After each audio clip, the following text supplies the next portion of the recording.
Welcome to the Explainer. Today, we're diving into a really profound chapter from the Bhagavad Gita that tackles a huge question. How can we, in our finite world, possibly perceive the infinite? How do we actually see the divine in our day-to-day lives? Well, chapter 10 gives us a beautiful and surprisingly practical answer. Right off the bat, this chapter doesn't start like some grand, impersonal sermon from on high. It's an intimate, one-on-one teaching. Krishna, the divine guide, is speaking directly to his dear friend, the warrior Arjuna, who's really struggling. He's about to share a huge secret, not because he has to, but out of love, because he genuinely wants Arjuna to be okay. And that personal tone, that really sets the stage for everything that's about to come. So, before he reveals this secret, Krishna first lays out a fundamental problem, a paradox really, and it's that his own true nature is a mystery so deep that even the most powerful gods and sages can't fully wrap their minds around it. He basically says, I am the beginningless origin of all existence. Just think about that for a second. If you are the source of literally everything, then nothing that comes from you can ever fully grasp what you are. It's kind of like a wave in the ocean trying to comprehend the entire ocean. It just can't, right? He's the primary cause, so fundamental that anything that comes after him just can't see the whole picture. And this brings us to the central concept of the whole chapter, Vibhuti.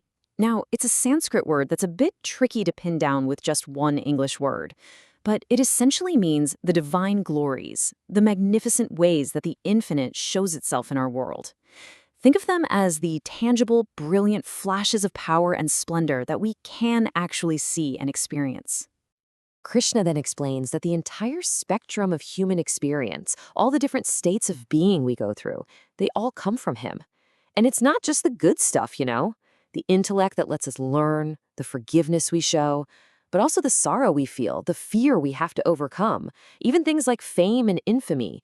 All these different qualities are just expressions of that single underlying source. So the key takeaway here is this. The universe wasn't just created once and then left to run on its own. No, it's being constantly powered, constantly expressed, and constantly sustained by this divine source. Every single moment, every quality, every single thing that happens, it's all flowing from this one origin point. Now, Arjuna's listening to all of this, and he is completely convinced. He totally gets it. But this new, profound understanding brings up a very practical, very human problem for him. He wholeheartedly agrees. He calls Krishna the supreme Brahm, the ultimate reality, the source of everything. He's not arguing, he's not questioning the philosophy, but he has this sudden realization that knowing all this in his head is a world away from actually perceiving it, from feeling it in his own life. And this is the central question of the entire chapter.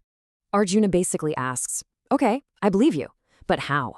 How can a mortal guy like me possibly see and meditate on you, on this infinite divinity, in the world all around me? Where am I supposed to look? What should I focus on? He needs a practical guide, a roadmap. And Krishna's answer is just, it's brilliant. It's not some complex, dry, philosophical theory. Instead, it's this sweeping, poetic tour of the universe. He starts pointing out all the places where his glory, his Vibhuti, shines the absolute brightest. And where does he start? Not with something grand and distant. He begins with the most intimate and universal manifestation of all. He says that before you look anywhere else, the primary place to find me is as the very consciousness, the soul, that spark of life that's inside every single living thing. And then he starts listing these concrete examples, and you'll quickly see a pattern. In any category you can think of, he is the peak of excellence, the most brilliant example. So of all the sources of light, he's the radiant, life-giving sun. He is the most majestic, the most powerful, the most significant. Of all the mountains in the world, he is the awe-inspiring Himalayas. He's pointing to the absolute pinnacle in every single domain. Now, what's really cool about this is that it's not just a list of impressive things. It's actually a guide for meditation. It's a way to train your mind to recognize and appreciate the divine by first learning to see it in the world's best, its greatest, and its most beautiful forms. And this just brilliantly shows you the sheer breadth of these manifestations. I mean, they aren't just in the natural world. He's the king among people, the sacred Samaveda among all scriptures, and he's even found in abstract concepts like eternal time and the profound power of silence. Okay, so this next moment is absolutely fascinating. After saying he's the lion among beasts, he turns and identifies himself with Arjuna directly. Among the Pandava brothers, he says, I am you. That is such a powerful statement. He's showing the seeker that this divine spark of excellence exists right there inside the seeker himself. So after this incredible, sweeping list, Krishna reveals the most mind-bending part of this entire teaching.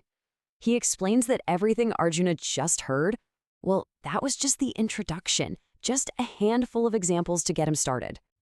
And here it is, the universal principle he was building up to. He's saying, look, don't just get stuck on the things on that list. Instead, recognize that any object, any person, any idea that has exceptional power or glory or beauty, you should know that it's a product of my divine energy. It's a universal formula for perception. But he's still not done. To put all of this into an even grander perspective, he offers one final, staggering revelation that just changes everything.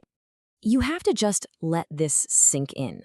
All the splendor, all the power, all the magnificence of the entire universe, the Himalayas, the sun, the ocean, every hero, every sage, every beautiful thing, all of it is sustained by just a single fraction of this infinite consciousness. The whole cosmos is just a tiny spark from an immeasurable fire. And this leaves us with a final, really provocative thought.